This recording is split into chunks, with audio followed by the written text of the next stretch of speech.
Legally Speaking with me, Tarun Nangia. Germany's competition authority, in a crucial decision against Facebook in 2019, held Facebook liable for its exploitative data processing terms, which was considered to be an abuse of the dominant position in the private social network market of the country, which is Germany. The decision was ultimately upheld by a top federal court of justice in June of 2020. The investigation, which was initiated in 2016, aimed at Facebook's policy to combine user data and device data across all its platforms, which includes WhatsApp as well as Instagram, without the user's consent. So basically, my data across these platforms is accessible to these, and they are combining that data. The important issue which was highlighted through the decision of the Competition Law Authority was how data privacy could become a competition law concern, where collection or usage of such data was unlawful and had an impact on competition in the market.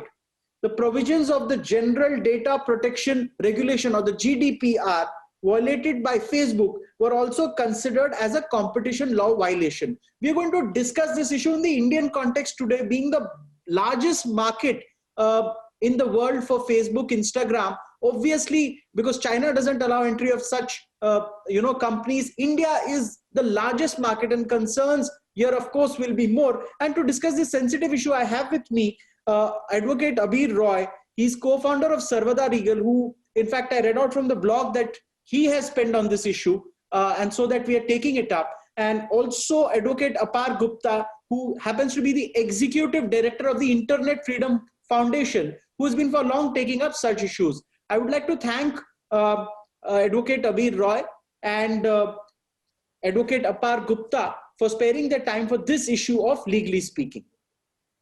Thanks, Tarun. Thanks, Tarun, for having us. Thank you so much. So let us begin by the opening comment from Abir Roy. Abir, what's your opening comment on this issue? Is it an issue of concern for so many of us Indians who are, in a sense, using these apps, which is Facebook, Instagram, and WhatsApp, day to day in our lives? Yeah, it's definitely an issue, and something that the regulator must step in and address that. Just to give more flavor to it, you must have seen, apart from this German case also, there's this huge congressional hearing which happened some days back, where all these big tech giants like Facebook, Amazon, Google were all called for. And one of the things was the massive amounts of data that they have. In fact, just to give you more context, even in the Indian context, there is a recent decision of WhatsApp by the authority, Competition Commission, wherein although they did not order for an investigation because of lack of evidence, there is a noting by the CCI which says that Facebook and WhatsApp have vast amounts of data, and which can lead to a situation of misuse or abuse of dominant position. Although on those facts, an investigation was not ordered, but there is a concern which is there, and where my personal belief is our act, more than our act, the act is sufficient enough to deal with such issues. The regulator needs to be nimble, wherein they can step in under the provisions of the Competition Act to prevent such misuse. Like you said, what the German courts have found is that they combine all these data. Plus, there's this feature called plugin, wherein you must have seen, so for example, we are using Zoom, for example, or any other paid websites. You can log in through Facebook also, wherein Facebook tracks all your data. You install Facebook on your phone, they can track your devices also. So these are definitely concerns which are there, which obviously apart from privacy laws, which I'm sure Apar will deal with it from a pure competition law angle also, because interests of consumers are one of the most paramount features or the functions of the regulator. They must step in to ensure that certain conditionalities are in place, so that this behavior does not lead to an appreciable adverse effect on competition, and ensure that consumer interests are being taken care of. Okay, that's a relevant point made by Abir Roy. I'm going across to Apar Gupta. Apar, your opening comment on this issue.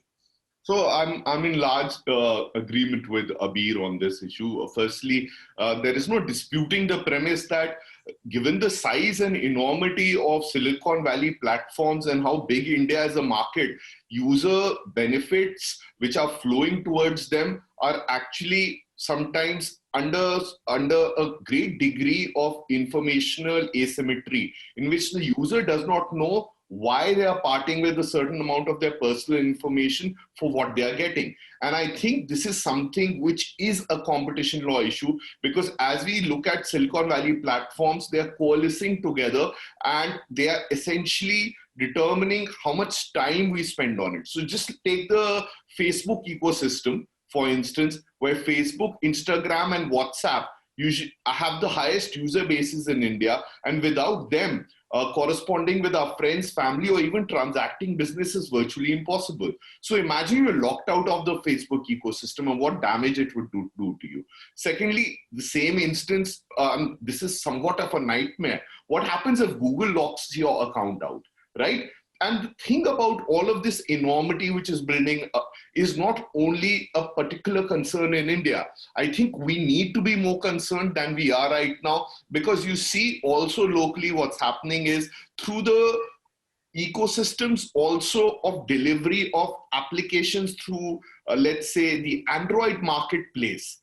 There is a recent debate which has started that whether Apple and Google can charge and control how much a person, an app developer, can list an application there. So these are properly, a lot of them, given the enormity of these platforms, the number of user risk as well as impact on innovation, I would say this is a core competition law concern. But it also is a concern for data protection and privacy. And somewhere there is an intersection here.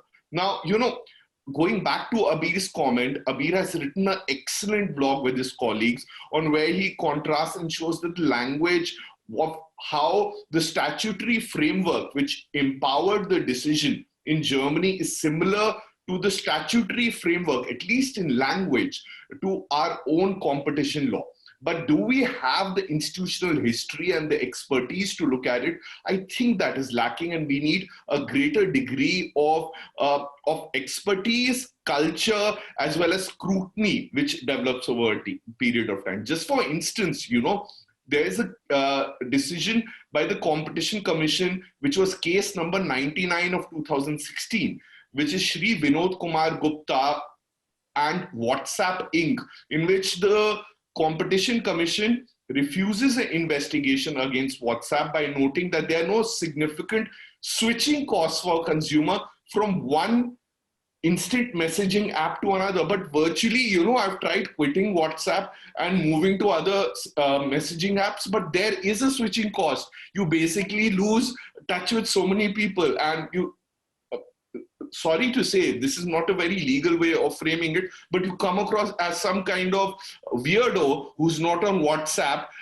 who can't basically participate in what is the default application now for both personal and professional communications on a daily basis. So I would say there is a degree of both statutory language, because I think so the competition law itself is in a process of amendment right now as per certain recommendations by the expert committee. There's a recommendation number 45 also on expanding the definition of a cartel, but also on privacy, the data protection law, which may come in next year as per news reports. And I think more scrutiny will come through as there's a larger conversation, including these conversations we are having in India right now. The very important points raised by you, Apar. A was the kind of one-sided contracts that you're subjected to by, say, for example, a Facebook, Instagram. But you also raised a point of people wanting to list their apps on, say, an Android platform and the barriers there. It's basically one-sided agreements. Or maybe if I extend the argument to Amazon,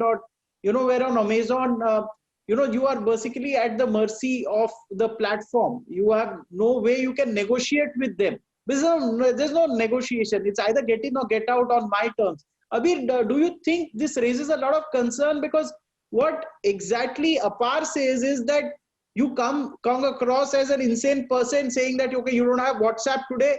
Basically, you're locked out of communication. And because there are other apps, but they have no traction in the market. Do you think this product is so good that it has monopolized the whole market, or is there a lot more to it? No, say essentially, like I think Apar and you mentioned also, all these contracts which all these tech giants enter into has this notion of take it or leave it. So these are my terms. You either accept it, and this is something the German courts also followed. Now, whether they were good enough technically, obviously it's a separate issue. Obviously, they were good enough technically, etc. That's why they have built so big. Now, when this becomes so big in competition law, generally there's this concept called network effects. What generally means is you advertise on Facebook, so their major revenue is advertising. Why will an advertiser advertise on Facebook? Is because there are so many users. And why will users come into the platform is obviously there's a social network point of view, and there are more advertisers. So it's a vicious circle of network effects which is there. When it is built to such an extent, it's very difficult for a new player to come in and break into that network unless you invest substantial amount of time, effort, and most importantly, money. Because all these websites, you would think these are free. Like, just to give you a statistic, the EU Commission came out with the report on, again, activities of Facebook. They said right now, while you think while opening up a Facebook account is free, they get a revenue of $50 per account, sorry, 50 pounds per account. And this was some £4 sometimes 5 years back. So imagine the number of users have gone up, the revenues which have gone up. So this is on one side. So they have become so big. So now even the regulators believe, okay, fine, even if I assume jurisdiction and do something about it, what is the remedy I will impose? Should I break them? If I break them, is it bad for innovation? What kind of remedies will I impose? One is obviously to say that what you have done is an abuse of dominance. That may be a regulator, if it is nimble enough, which is like Apar said, if they have the institutional mindset to do, I think our act does have the flexibility to come to that conclusion. But what is the remedy that one can give? That is on question number one. Most importantly, I think what these Facebook, etc. are doing, and coming to the point which is data privacy, the German courts found that the data privacy is a constitutional right which can be enforced by a civil law, which is their competition law. I asked myself the question that why can't the competition authority of India do it? They have the power. Right to privacy is a constitutional right now. The competition law allows for you to institute a remedy which is against consumer interest or any advertiser's interest also. So why can't our competition authority, which has the act allows for it. I think taking the word, I think what Apar was saying, whether they have the mindset, whether they have the institutional basis to do that is a question mark, and which I think the regulators have to step in. You see US instituting some actions, you have Germany instituting actions, you have Europe instituting action, you have Australia instituting actions, you have France instituting actions. Why not India? It's the same business model. So you raised a very pertinent point that the laws are in place, but the regulator is found wanting. Apar, can you explain why the regulator is found wanting? Because it is now clear as water that these platforms have got access to the kind of data which a new entrant can only dream of amassing even after spending billions of dollars. So forget it, unless people themselves change their mind or want to unsign or not interested in the product, the dominance is not going away. You cannot wish it away. And it is as good as final that there is no new product coming in the market to compete, at least in the foreseeable future. In that condition, where is the competition authority being found wanting? So, firstly, I'll just go back to the case I had just referred, right? Yes. So, if you do look at the observations of the Competition Commission in the Shri Vinod Kumar Gupta case, okay, and let's also recognize that this decision was given in June of 2017. This is prior to the Constitutional Court's judgment, which came in August 24th, where I served as a junior counsel as well. So I think there is a change, but it needs to be litigated and brought before the Competition Commission. The second is much more speaking towards its institutional culture. What we as lawyers sometimes avoid, and we think more in terms of institutional or a regulatory body, is sometimes to do with no, they're not taking action because the the right litigant, the right lawyer, or the right judge is not there, I think we need to take a step back and think about the larger institutional design and whether it's geared towards that. Does it have that kind of institutional practice? Does it have that kind of expertise? And I would say that there is there is a gap. So I do think that just like in the Vinod Kumar Gupta case, there are other bodies and judicial bodies also which are lacking that level of maturity of looking at tech markets and data side transfers as a pricing issue as well, which may be material towards an examination and then coming towards a better definition of what is the relevant market, whether there is a existence of abuse, if dominance is established within that market,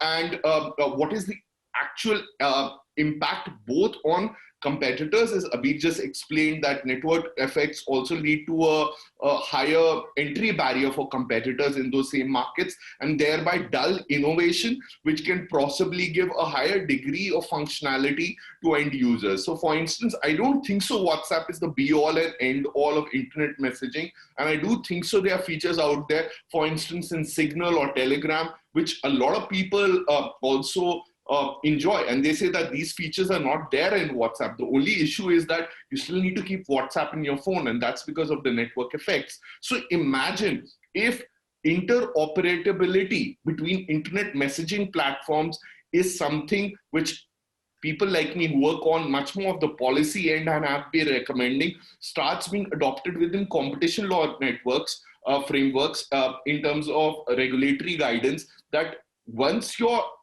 platform gains a level of dominance, the user should have a switching ability in terms of taking the data and porting it into another platform as well, if not their friends also, and if not a system in which the apps by themselves are not putting a walled garden or not preventing you from migrating from one place to another. So at the very least, when you shift, you can shift with your data if your friends are already there with the same mobile numbers on Telegram or Signal. Now, the second part, I would just like to hint here, and we may get into it this a little later. The Internet Freedom Foundation is actually an intervener in a similar and a very interesting case, which started when Facebook acquired WhatsApp in India, and all of a sudden the terms of service changed. And one of the material changes was WhatsApp will now start sharing its data with Facebook, right? And there was a public interest litigation which was filed in the Delhi High Court by two law students, one of them Karmanya Singh Sareen, and that's the name of the case, which was eventually dismissed by the High Court of Delhi, holding that the right to privacy does not apply to private platforms. And they are also not, internet-based platforms are not regulated per se under the Indian Telegraph Act. Now, this case went up in a SLP to the Supreme Court, which issued notice, and we are a party there as well as an intervener, and it has been referred subsequently to a constitutional bench. But WhatsApp's principal argument, which has been reported in the press and it's in the public interest, so it's fairly well disclosed and it's within the well of public discussion, is that the right to privacy is actually a vertical right which only applies to state entities and not a horizontal right which can apply to private platforms. And I find that a bit troubling. I'll go across to Abhi. The interoperability is a very important point Apar raised. Second, which I'll raise a point which you wrote about, that Amazon is being investigated, that it continuously collects data about the activity on its platform and uses the same to compete with other sellers, which means they will in the end up selling almost say 50, 60, 70%. And that is what is being said. I want to understand from you, this is a larger policy comment. Do you think we take these things lightly in our country, that Facebook, WhatsApp is not such a big issue? What is the attitude of the regulator? Is the attitude more of an issue of the lack of understanding, or is it due to an attitude that these things will just work themselves out? No, I do not think I will comment on the attitude. I think it's a comment on where does your jurisdiction end. I think at times CCI believes that their jurisdiction is not to look into if there are more than one enterprise doing this, then there's no dominance, for example. So they have always taken a stand that I'll not look into Amazon because there's Flipkart. I'll not look into Flipkart because there's Amazon. But to be fair to the regulator, on this treatment with their sellers, they have instituted a case. They are investigating. In fact, me and my firm are on the other side where we have complained against Amazon and Flipkart. So this is something that the regulator is looking at. On Jeff Bezos' comment in the US court, which I think you're citing, where he has actually said that while we have a policy to not to take information from our sellers, I can't guarantee that we have not done it to aid our private label business, which is an admission of the fact that they do. It's good to have a policy on a piece of paper, but it is another thing to implement in practice, which by Amazon's own statement that they are not doing. Now, I believe, obviously there is a stay which has been granted by the Karnataka High Court, which is a different point. But somewhere when the CCI does investigate, they will definitely look at this point because they are investigating their Amazon's agreement with their sellers. Are they giving preference to some to the detriment of others? That is the moot point of investigation which is there. I'll in fact take one more point, and I'm coming back to your question on CCI being lackadaisical. I don't think so, but I think CCI should look at its own act. I think there's a lot of teeth in the act. Why I repeat myself is, I think Apar raised the point of Facebook acquisition of WhatsApp. Yes. And how they were sharing of data. In but fact, your article mentions that Facebook breached the obligation that it would not take data from WhatsApp and was fined by the European Commission in 2017. Correct. Because that was a condition of the merger. Okay. When Facebook acquired WhatsApp, one of the conditions which was imposed was that you will not share data or you will not acquire data of WhatsApp. Is it applicable to India also? Or no, that was only in the European context. Okay. Now, I want to come to the Indian context. This acquisition was not even given to the CCI for approval because there are certain threshold limits which are given under the Act. And WhatsApp doesn't meet that asset and turnover threshold which is there under Section 5 of the Act. But isn't there anything which the CCI could have done is the question which I pose myself, and the answer which I get is, there's another section which is there, which is the provision relating to anti-competitive agreement. And this is something which I will say, which is at odds with a lot of people who are the practitioners in this space. With due respect to them, I slightly differ because Section 3 also uses the word acquisition. Generally, Section 3 talks about anti-competitive agreement, but unlike the European Union, unlike the German statutes which I've read, our Section 3 is much more broader, which says that even an acquisition agreement can be looked from the lens of Section 3. That's a fair point on Section 3, but a very quick comment from you, Abir, on the interoperability issue raised by Apar here. He said that, see, on telecom operators, we are interoperability. I can go from a Voda to Airtel to Jio. But on WhatsApp, there is Garden, there is Walled Garden. So how do you look at it? So this is definitely an issue. And this is something which even the European Commission, the market survey report that they came out on Facebook conduct, spoke about this walled garden issue, wherein they know for a fact that today, even if you want, you can't opt out of Facebook or of WhatsApp because your friends are there. Why friends? Even business is conducted through WhatsApp these days. Yes. So if I do not have my contact, again, it comes to the traditional concept of network effects. The first network effects doctrine is my mobile phone will have only sense when I can speak to you over a mobile phone. If you do not have a mobile phone, my mobile doesn't have make any sense. Similarly, if Apar is not on WhatsApp, how will I communicate with him? Yes. So technically, we both are locked in WhatsApp. Now, if I have additional features which are contingent on the fact that I need to have WhatsApp on my phone, and CCI in the recent case which I was citing, not the one which Apar was citing, in a recent case has said WhatsApp is dominant in the prima facie dominant in this market of messaging on the net. So if that is the case, if a proper case is presented to them, I, for one, am hopeful that CCI should intervene. Okay, fair point. Now, Apar, there is a long list, but of wish list. Can you give me 3 top of the mind things which at least you want addressed, which the regulator should have a look at?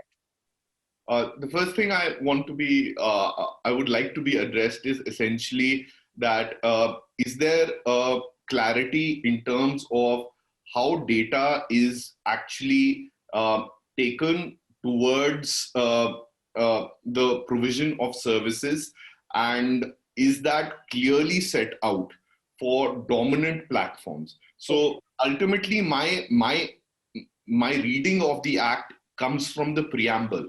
It is towards serving a market, and a market is healthy when the user is informed with respect to the decisions and can then rationally avail the service on the basis of an educated transfer.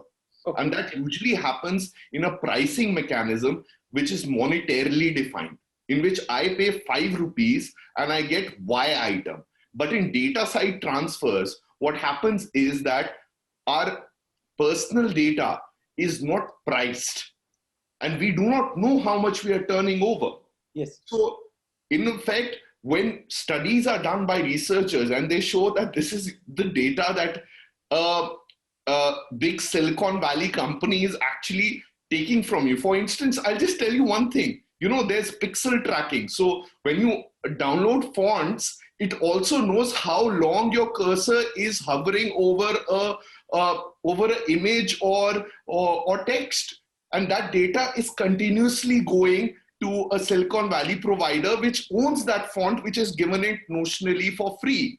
So I would like that as one of the disclosures at least being recommended. The second is interoperability, which I think will decrease the harmful impacts of network effects, where portability becomes a way in which market mechanisms are much more efficient and entry barriers are decreased.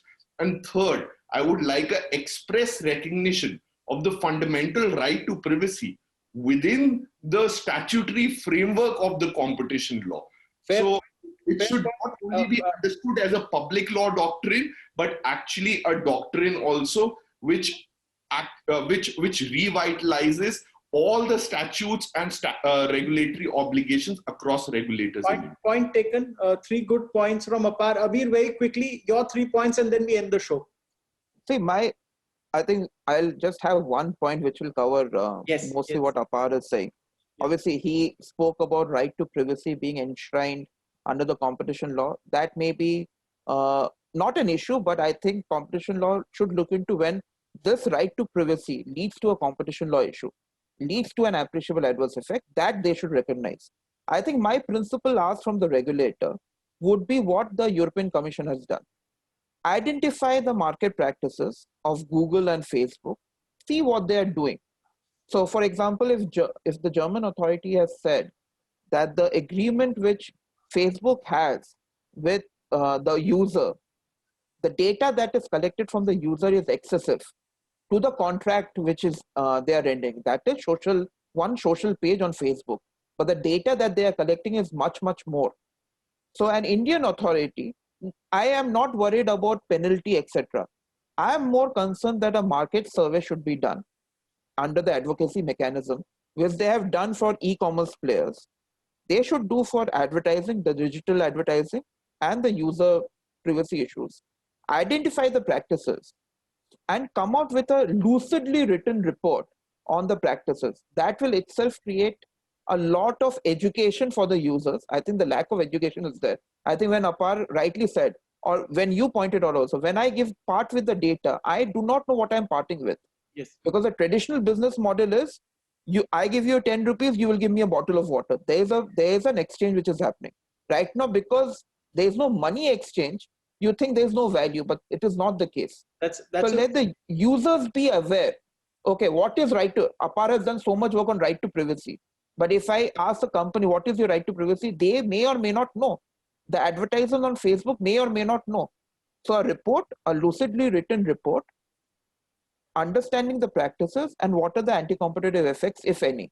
So let's park there, if any, like the market survey of EU has done, they've come out with a 500-page report. We have the wherewithal also. I'm sure they are subject matter experts also.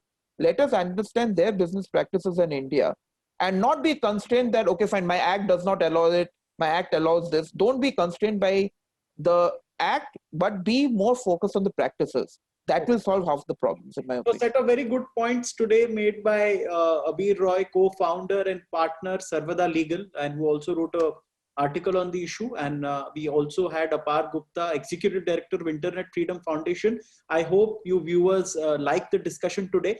We will do one more episode soon enough on the one-sided contracts by these apps and Android itself, and what harm it is doing to, in a sense, innovation and the ecosystem, and in the end for the users and the general population. But I'd like to thank Apar and Abir for sharing the time with us today and coming on Legally Speaking. Thank you, viewers, for watching this show. Thank you.